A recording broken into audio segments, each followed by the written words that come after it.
And hello and welcome to Now We're Talking.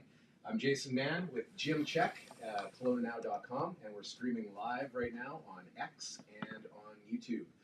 And today we have a couple of representatives from Kelowna Concerned Residents.com, which sounds as it is, a group of residents in Kelowna concerned about the City of Kelowna's financial accountability, in particular surrounding the $241 million loan to improve recreational facilities in Kelowna.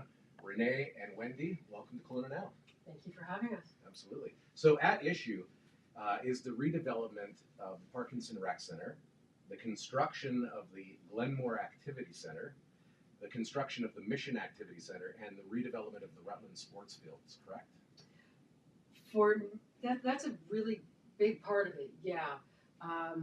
I'd say the preceding issue is around the alternative approval process and how the city is using that instead of a referendum to borrow the $241 million. Right. Can I ask a question now? At issue is not the building of the facilities, it's just the financing of the facilities. Is that what the issue is, or you don't want the facilities either? We're not against infrastructure spending in the city. We're not against investing in recreation spending. I'd love to have a discussion about the PRC in particular, which is what seems to be what this keeps circling back around to, but we're unable to have that discussion because the alternative approval process is a whole different entity from a referendum, and it cuts a lot of the democracy out. Mm-hmm. So just to be clear, just for me, is it the way the facility will be built, or is it just how it'll be financed, or is it both? It starts off with how it's going to be financed, and then it flows into the facility. Okay. What's the biggest issue though? Do you want the facility or not? I think everyone in our group probably has different views on that. I'm very pro the facility. I'm not supportive of the AAP as a process for determining that. And the cost of the facility has ballooned, and we don't really understand why. Okay, that makes sense then. And who do you think, or who should care about this issue? I think anybody that lives in Kelowna could be impacted by this, either directly through property taxes or business taxes. This has the potential to become another big affordability issue, which I know that is something that you guys like to speak about. If business taxes go up, the cost of services or goods go up, property taxes go up, and if we also have a big giant recreation center, the user fees are going to go up. Right now, the Parkinson Rec Center is the most affordable place in the city to go.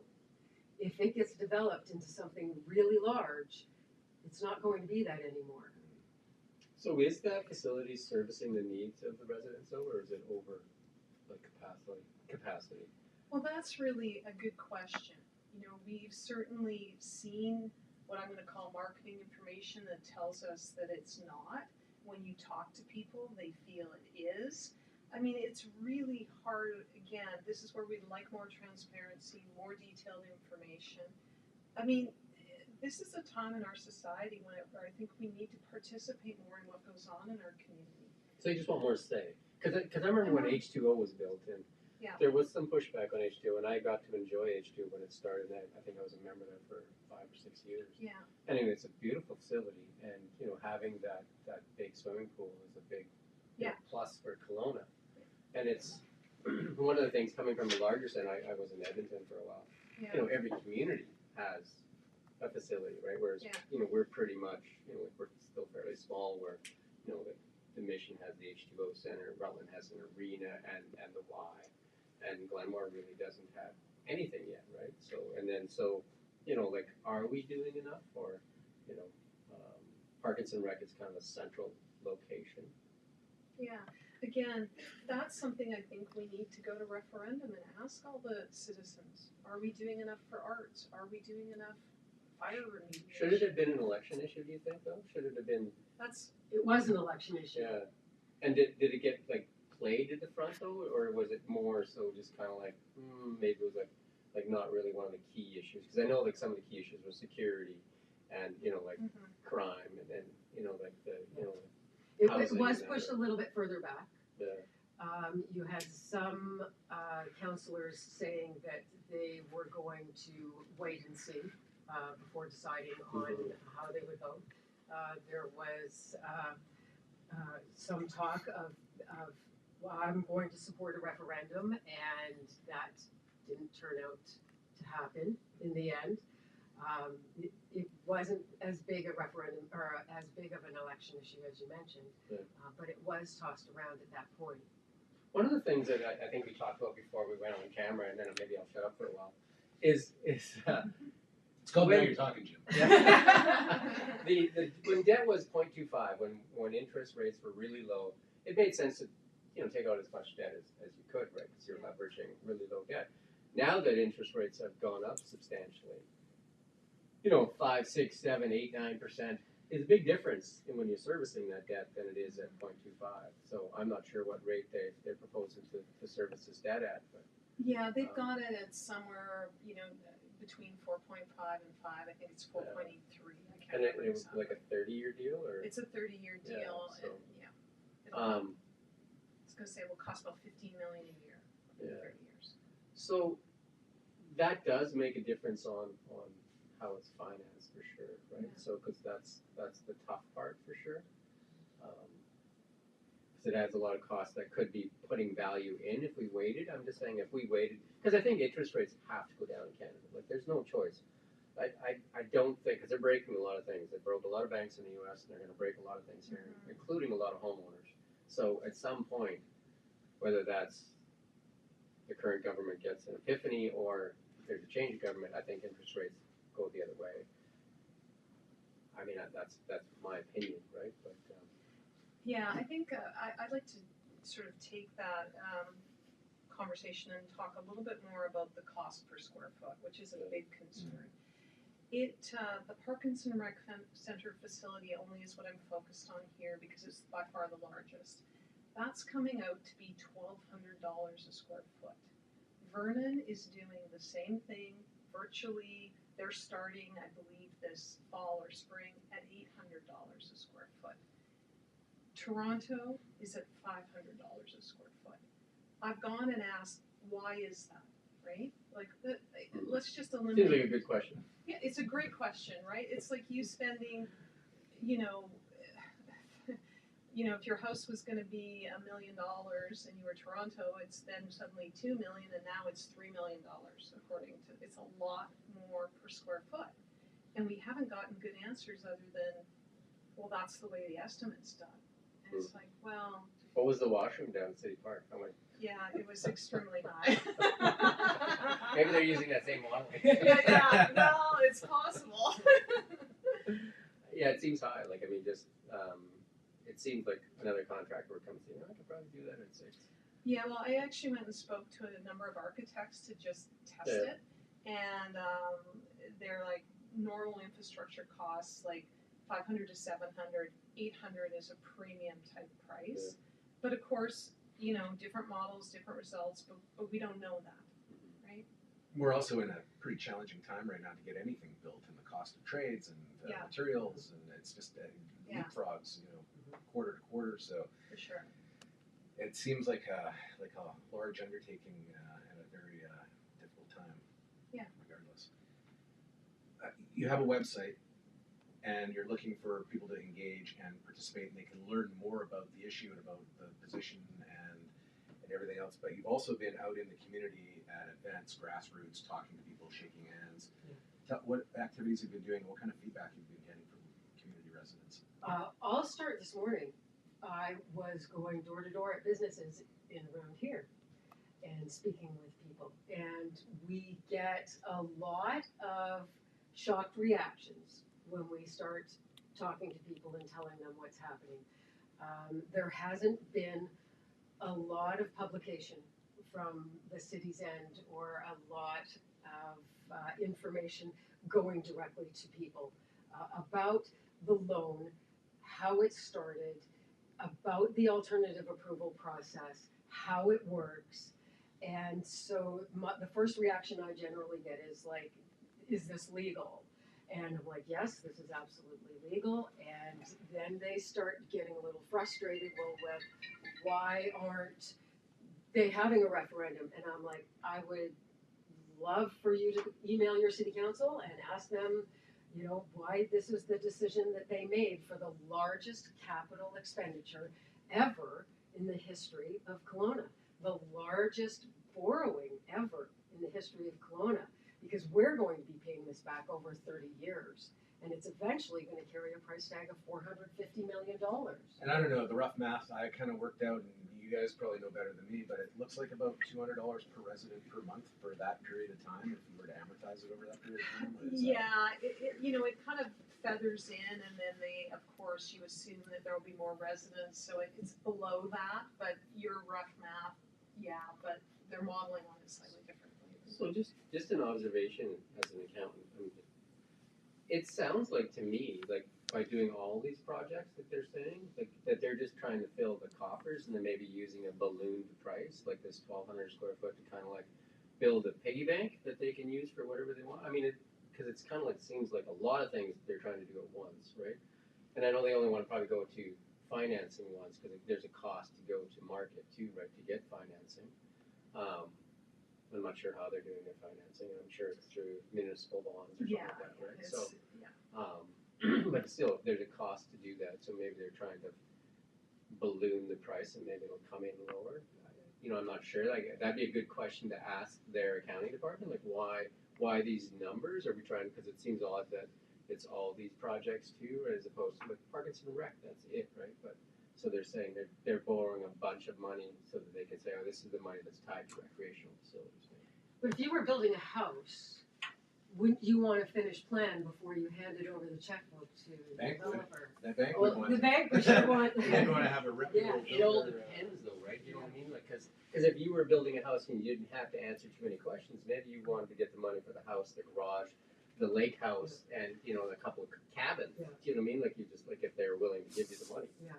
And maybe the city of Kelowna has, you know, really good, you know, like credit in that way that they haven't floated a lot of bonds, so maybe that, you know, they're saying, hey, because there is a cost to go to market for sure, right? So maybe they're thinking that. Well, we actually never asked, you know, the question about, you know, what is your cost of going to market? We have not asked that.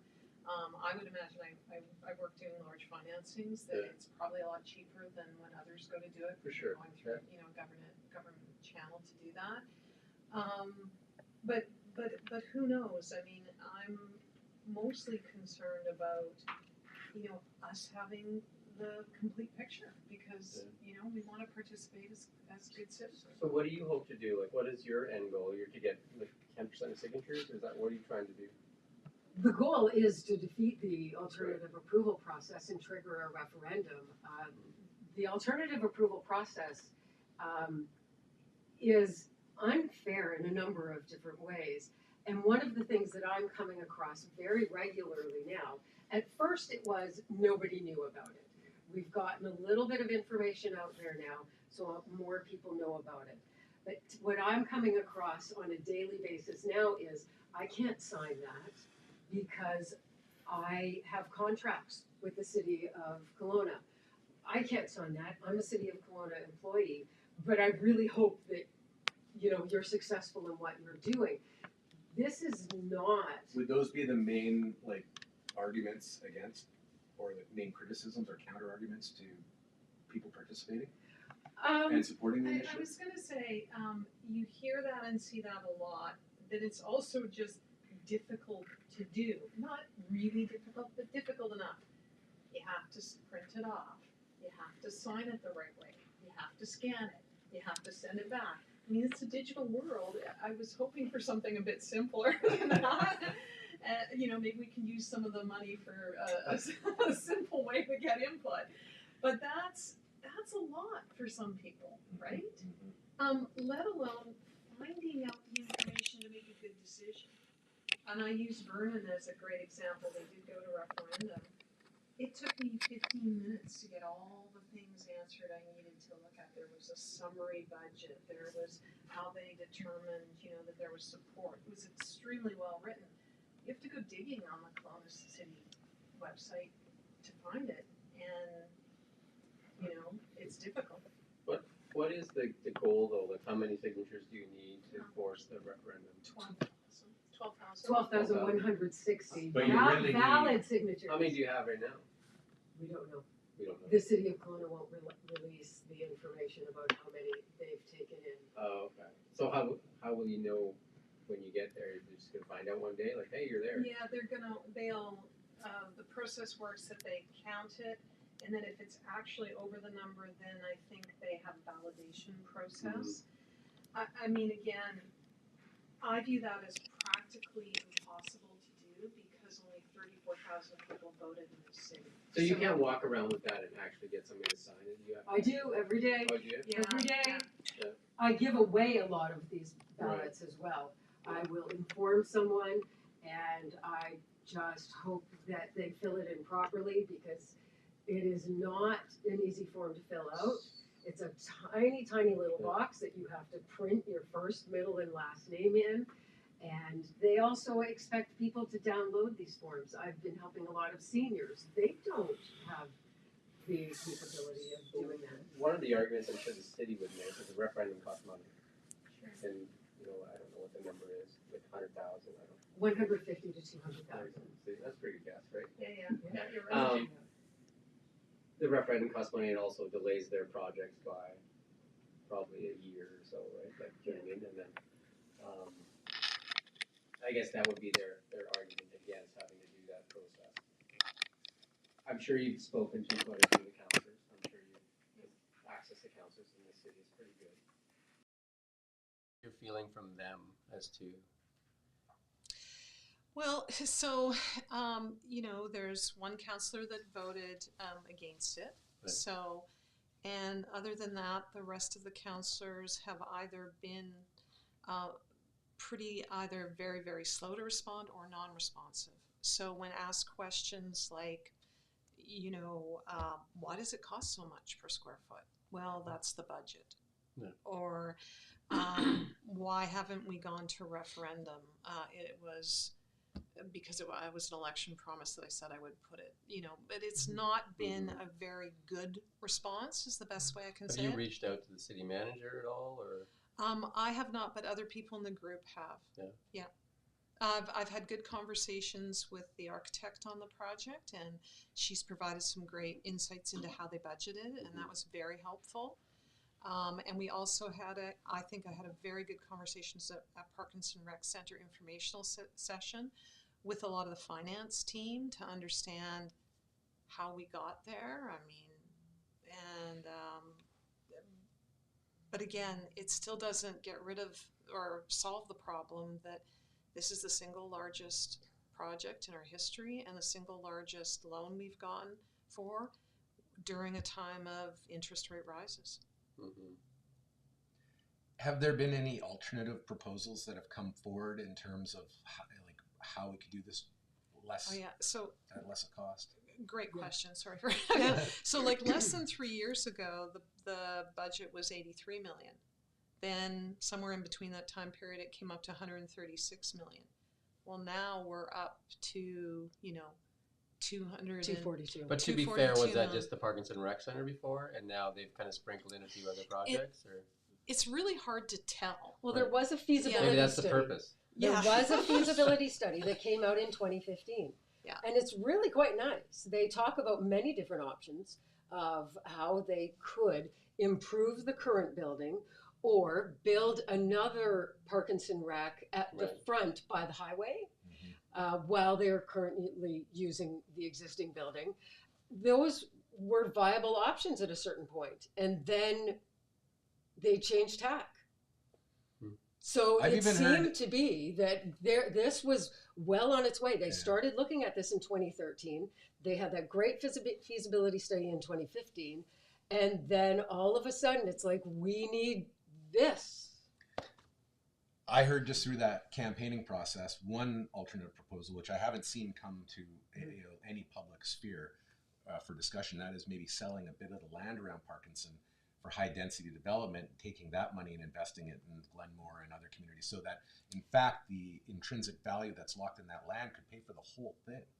potentially. Yeah, and I mean, the alternatives discussed too aren't costed, so you don't really know, like, oh, it's all qualitative. Well, but what would be the price to, you know, renovate the building, not use the pool anymore? I mean, we don't really know those things. We've got the Cadillac vision here, and Yeah.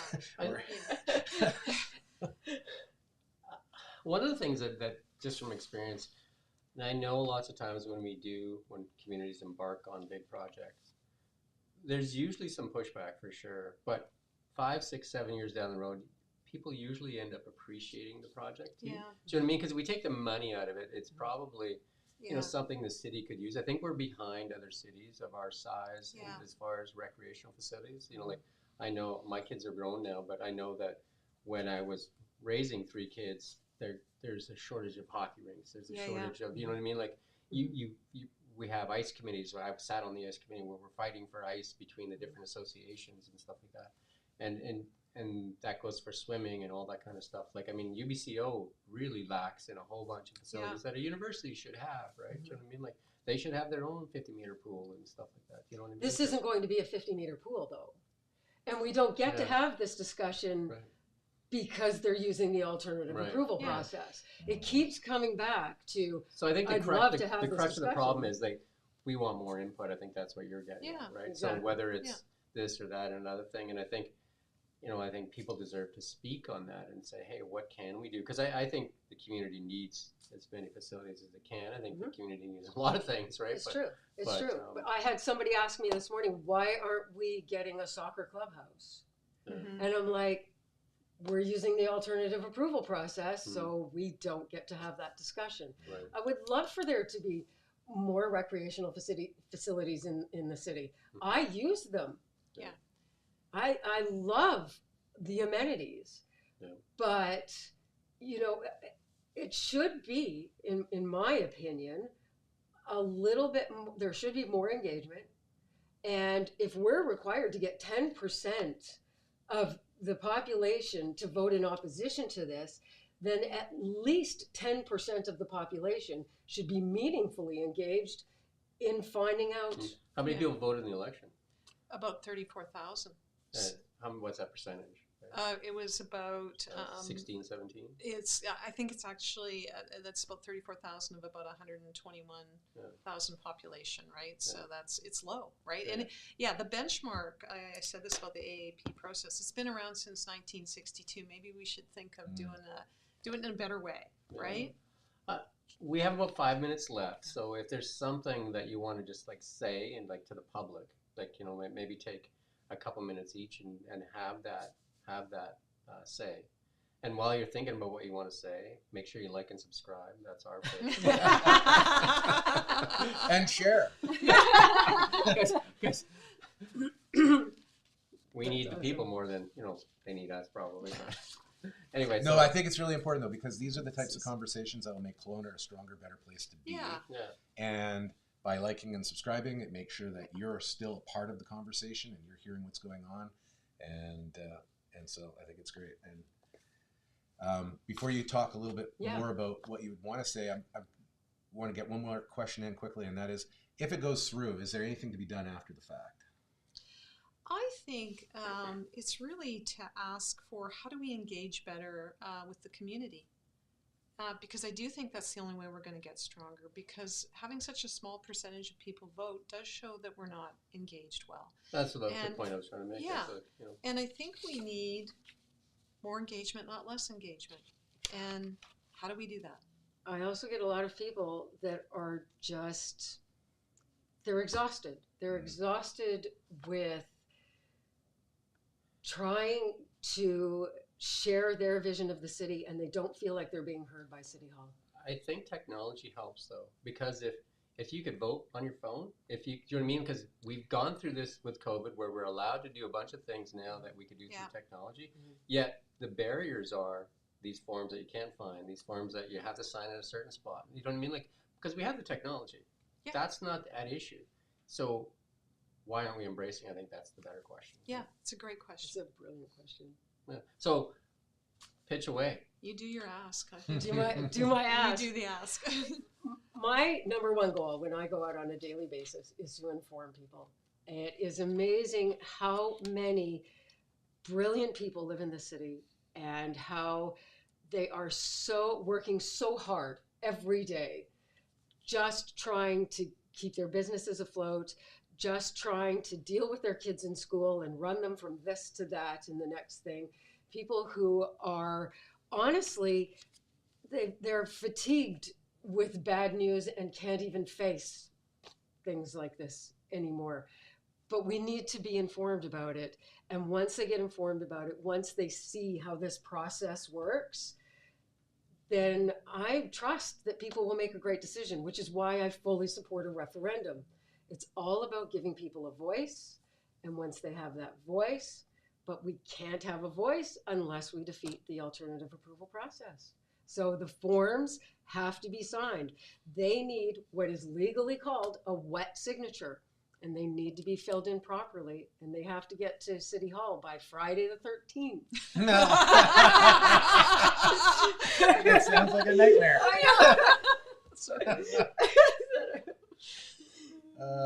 And Wendy? Yeah, I mean, my ask, I echo Renee here. This is the most important step, is this step. Sign your forms. We do thank you for coming in today. I think Jason will have a bigger closing than I will, but Yeah, it's definitely a large and controversial. Maybe it's not controversial. I don't know. It sounds like it's maybe not controversial. It sounds like it's just a large decision that people are needing to be more aware of and to get involved, as you said. And these are definitely the types of conversations we want to have here at Kelowna Now. And so again, if you are appreciating the content, please like and subscribe. This one has, a lasting impact on the residents for many years to come, and I appreciate your guys' working and engagement and involvement in the city, because I know I can tell that your heart is in a good spot, and just taking the time out of your lives to share what you know with everybody, I do appreciate that as well. So. Thank you. and I apologize, I turned my phone off, but obviously didn't turn my watch off. Because it seems to be quite ambitious. We'll see if you're invited tomorrow. And we will be back tomorrow with another edition featuring musical guest Anna Jackson. And for now, that's the conversation. And thanks to Nick and Marcy producing back there. Indeed. All right. Wendy, Renee, thanks for coming in. Thanks for having us. Thank you for having us.